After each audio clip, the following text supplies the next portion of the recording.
evening, everyone. I'm going to start. There's not a lot of people around, but come and join us. If you would like to hear this presentation, come and sit in the front row. Or if you don't want to, you can sit up the back. But come and join me. I won't bite, I promise. My name's Narelle Hudson, and I'm a counsellor and an author, and I'm from Brisbane. I came from Brisbane this morning, so it's been a long day, but here I am. And I specialise in grief counselling, but I also counsel other people in relationships or mental health concerns, all sorts of different areas, and I do this over Telehealth Australia-wide. Grief is a specialised area because not every counsellor or psychologist or psychotherapist that you go and visit, not all of them specialise in grief. Grief is something a little bit more tricky, and I just wanted to thank Mind Body Spirit Festival for having me here tonight, and hopefully some more people can join me, but I can see all the shopkeepers, so we've got an audience here. Thank you. I was going to start off by saying you're so brave to be here for this talk, which seems a bit ironic because there aren't too many of you here, but I know this topic is one that people shy away from. It's one that makes people uncomfortable because grief is something that we never get over. We can't get fixed, but we learn how to manage it over time, but it's always with us. And I think in the world at the moment especially, there's so much grief and loss, and none of us are immune from grief and loss. You experience grief and loss when you lose a loved one. That's the main one that we're aware of. But we also experience grief and loss when we lose a house. We've had so many natural disasters in Australia at the moment. When you lose a job, there are lots of other different losses that people experience as well that is all grief. But the one I talk about, or the one I'd like to talk about tonight, is around infertility and pregnancy loss and IVF. And as I said, this is just one loss that you may experience in your life, but this is a very tricky loss because this one is what we call disenfranchised grief. It means society, who usually aren't that good at accepting grief in the first place anyway, are even less comfortable with this type of grief. It becomes disfranchised grief because society doesn't really accept or validate this loss for us. We live in a very pronatalist society, a society that expects if you're a woman, you grow up and you have children. And that's the environment that we're socialized into. I know when I was 12 years old, my mother was already at the markets going, "Oh, Nellie," that's what she calls me, "Nellie, this lovely little old lady here, she's going to make some baby clothes for you." I'm like, "Mum, I'm 12. Why do I need baby clothes?" She's like, "Oh, well, later on you're going to have children, and these beautiful little old ladies like this one, they won't be around anymore with their specialised skills to crochet these baby clothes for you." So she was already picking them out when I was 12. We grow up in a society where it's expected of us to have children. And sadly, so many of us can't. We know the statistics are pretty crazy. We know that 1 in 6 couples will experience infertility. We know that 1 in 4 women experience pregnancy and infant loss. So We all know someone, if it's not ourselves, we know someone, or we might run into someone and not know, because we get very good at not telling people about our loss, because they're not very good at holding space for us. If we tell them about our grief, they get uncomfortable lots of the time. Not everyone, but lots of people in society, we tell them about our grief and they feel uncomfortable. So in that discomfort, what they might do is they might try and fix you or cheer you up. They might try and say, oh, well, that's okay, you'll have another baby. It wasn't meant to be. Those little things that aren't really helpful for us, because they discount what we're feeling. They discount our grief and our loss. And when we avoid those things, they don't heal. In fact, we have to face our feelings before we can heal. So it's very important that we have someone who we can talk to. And I do counselling every day, and people will, at the moment I'm doing lots of telehealth, so people will call me on the phone or they'll be on a Zoom chat and they're like, oh, well, I had a lady the other day and she's like, well, I lost a pregnancy and then I lost my partner of 5 years and then I lost my dad to cancer and then I lost a friend to COVID, and I'm wondering why I can't focus at work. I'm wondering why I'm sad. And to me, that's mind-blowing that she would even question why she wasn't coping. I talked to her about acknowledging all the things she's been through.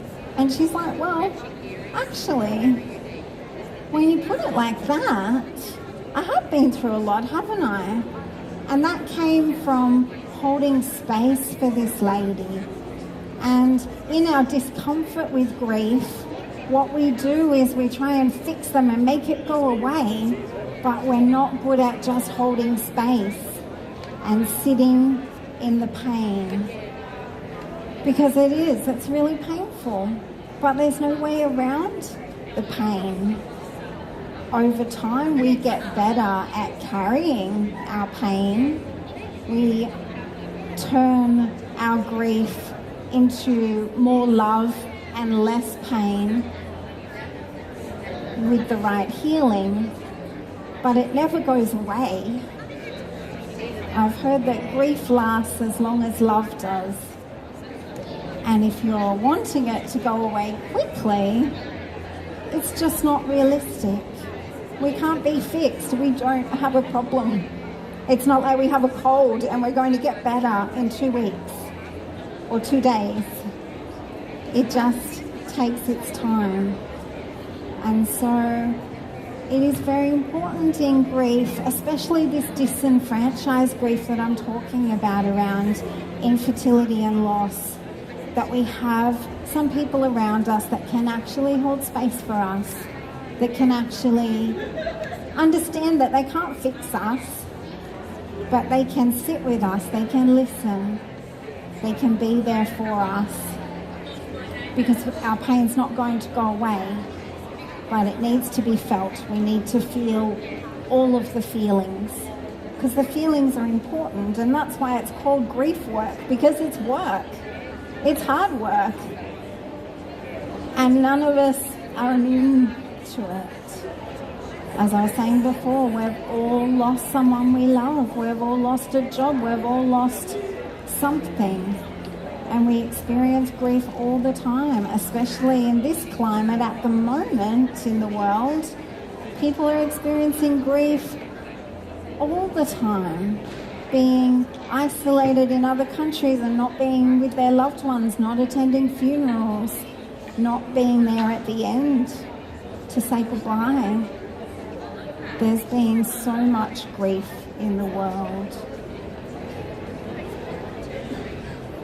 And so our job is to be open to hearing about it, to hearing about other people's pain, to hearing their stories. And that's why I share my story, so that people feel less alone.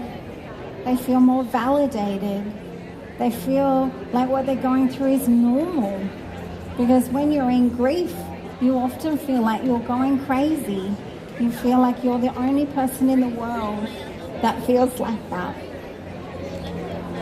And for someone else to validate how you're feeling, sometimes that's enough. Sometimes that's enough just for someone to be able to validate that it's okay. And the good news is you can't get grief wrong. There's no right or wrong way to do grief. We can just go through it and not put a time limit on it. But in our society, it is very much like, oh, you went to the funeral on Friday. Oh, you're expected to be at work on Monday. We don't give time and space to grief. I know in other cultures, they wail, they walk through the streets. They can express how they're feeling. They can express their grief. But in our society, it's, well, you still should be okay to come to work on Monday because you've been to the funeral, so you should have closure. That's not how it works. And I get emotional when I talk still because grief doesn't go away.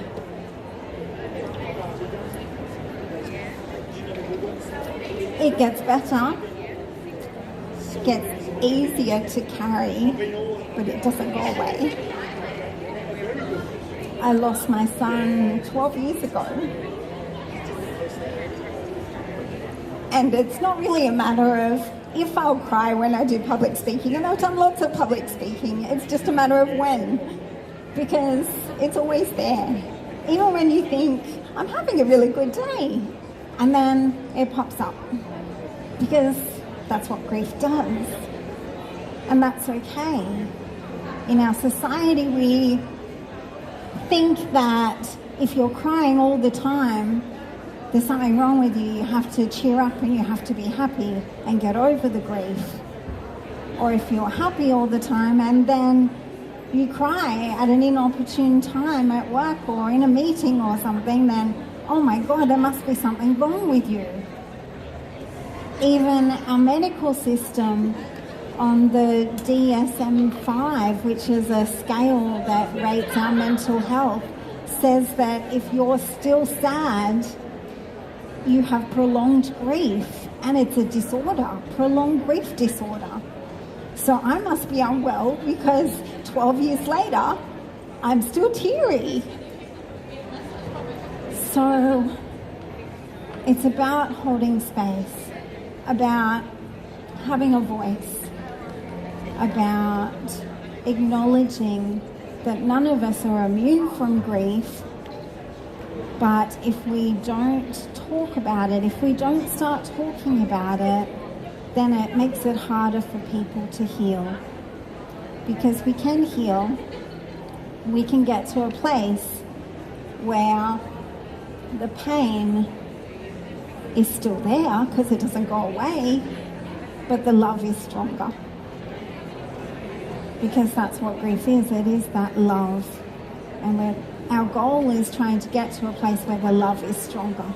But we can't get to that place until we get in touch with our feelings, until we've sat in the dark room and we've processed and we've acknowledged what a huge loss this was.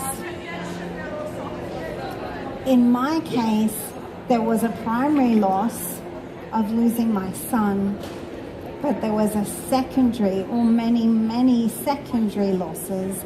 They're the losses that aren't the loved one dying, which was my son, but the secondary losses were pretty huge too. That's why my book's called The Baby Dream, because I lost a dream. I lost the dream to be a mother.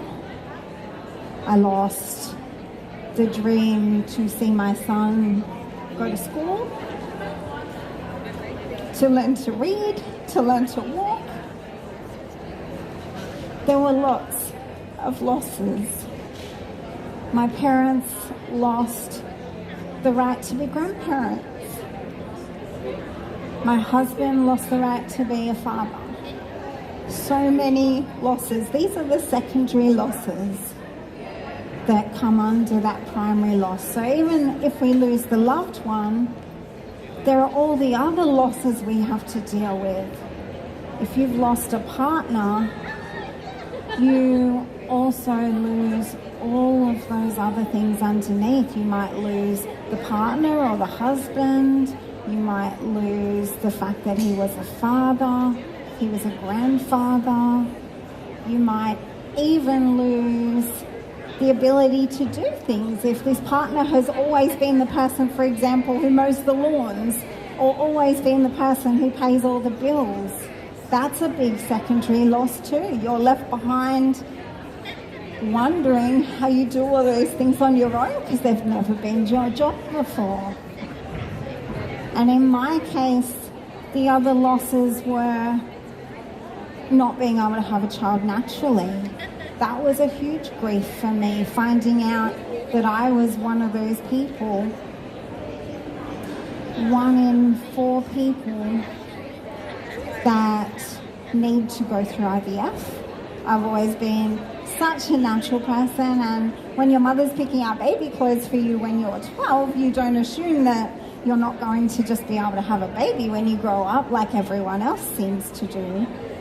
So that was a huge grief in itself, accepting that I wasn't going to just get pregnant. So that was another secondary loss that came up for me. And then going through the IVF process, anyone who's been through IVF knows how many losses that involves.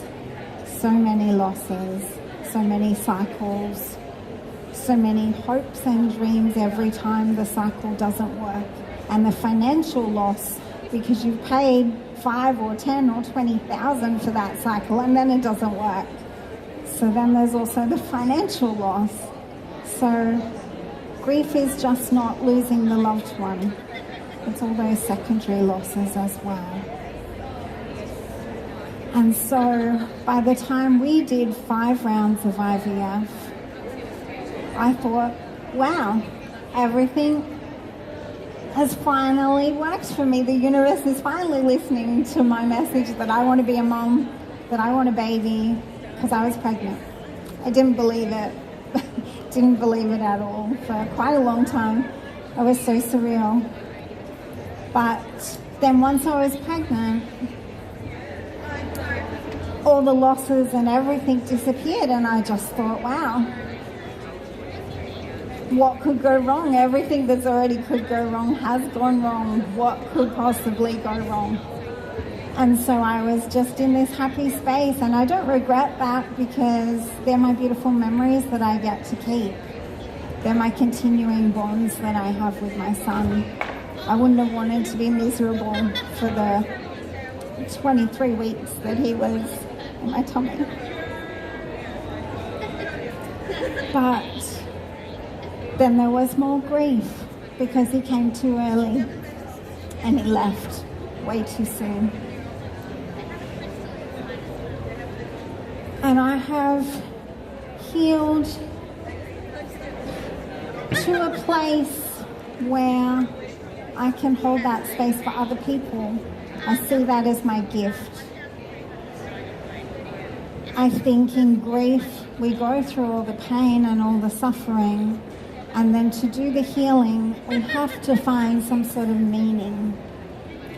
And I'm not saying for a minute that you're going to find meaning, that this happened for a reason and this is perfect and this is exactly what you wanted. There's not that meaning. If we lose someone suddenly to suicide or cancer or a car accident, if we lose a child to miscarriage or stillbirth, there's really a lot of difficulty in finding meaning in that, because logically it doesn't make sense to our brain. And often those situations that I've talked about are often traumatic too. So our brain is in a trauma place as well, trying to process and accept what has happened, because it literally doesn't make sense that our loved one could have been taken. So I'm not asking you or saying that we need to find meaning in the loss, because there is no meaning in the loss. But we do need to find meaning, and that's how we move forward. The meaning is in what can I do from here? Who am I now because of my loss? And my loss changed the whole trajectory of my life. I was an early childhood teacher, and then through my grief, I went into counselling, and I believe with the lived experience that I have of losing my son, it has made me such an empathic person who not only has read in a textbook and studied and learnt all of the logical things about grief and loss, but has that other knowledge, that knowing that you can't get in a textbook, that knowing that this is what it feels like to be in the trenches with our grief. And I think that makes me much better at my job. And it doesn't replace my son. I'd still have him back in a heartbeat. But this is what we refer to as post-traumatic growth. We live in a deficit model where we always talk about PTSD. I'm sure everyone's heard the term PTSD, post-traumatic stress disorder. When we go through a trauma, we experience the trauma and the stress, and then of course that DSM-5 model again pathologizes it and says you have a disorder. But we don't talk about the flip side of that, which is this post-traumatic growth. And it means that through our healing, we grow, we evolve. Once we can get out of that revolving stage where we're just going around in circles with our loss while we're doing the healing. But then when we've done enough healing, we evolve, we come out the other side, and this post-traumatic growth is the person we become because of what we've been through. We wouldn't choose to do it again, but because we survived it, we become this new person.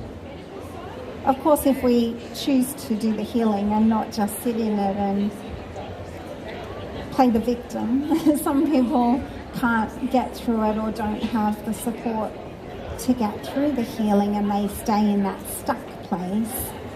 But if we can do the healing and we can walk through the wilderness of grief, this painful, painful place that lasts as long as it lasts, then we can experience post-traumatic growth. We can use what we've learnt to be a stronger person, to have new skills, to have the lived experience I have to support the clients that come to me every day that need someone to understand and hold space for them with their loss, because the loved ones around them find that really hard.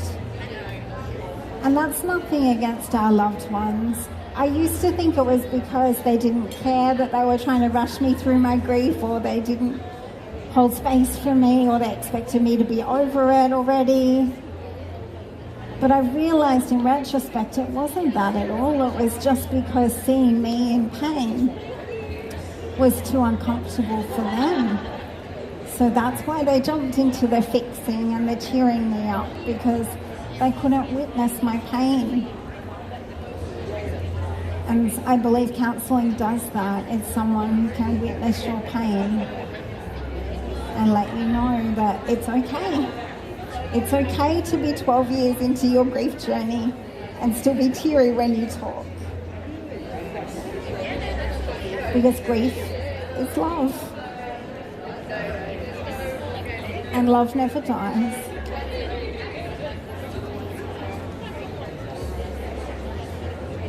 And along the way, there have been lots of losses of people in my life who couldn't be there for me. And we did grow apart. We did change, or I changed too much that it's like they didn't get me anymore, or I couldn't relate to them anymore. And that's not to blame anyone else. They were just on a different path to me. And there were times where I had to avoid, for my own self-protection, the baby showers and the christenings and the celebrations. And that's not because I didn't care, it's just because I was in the wilderness, still going through my pain.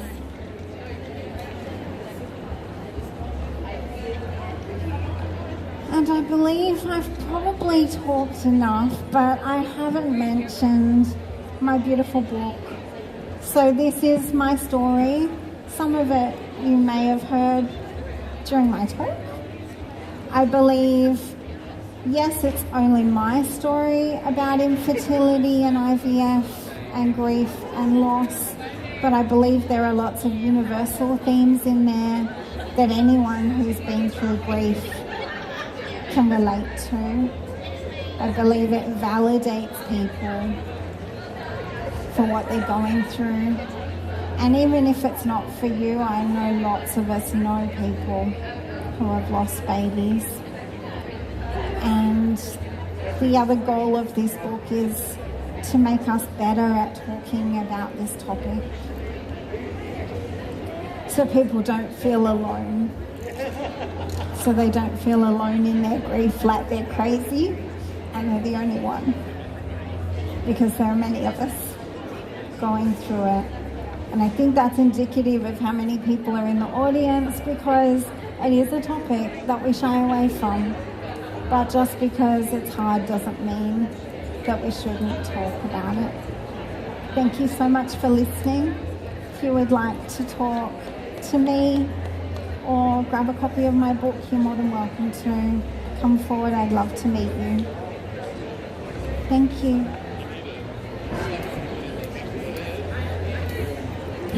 Hello.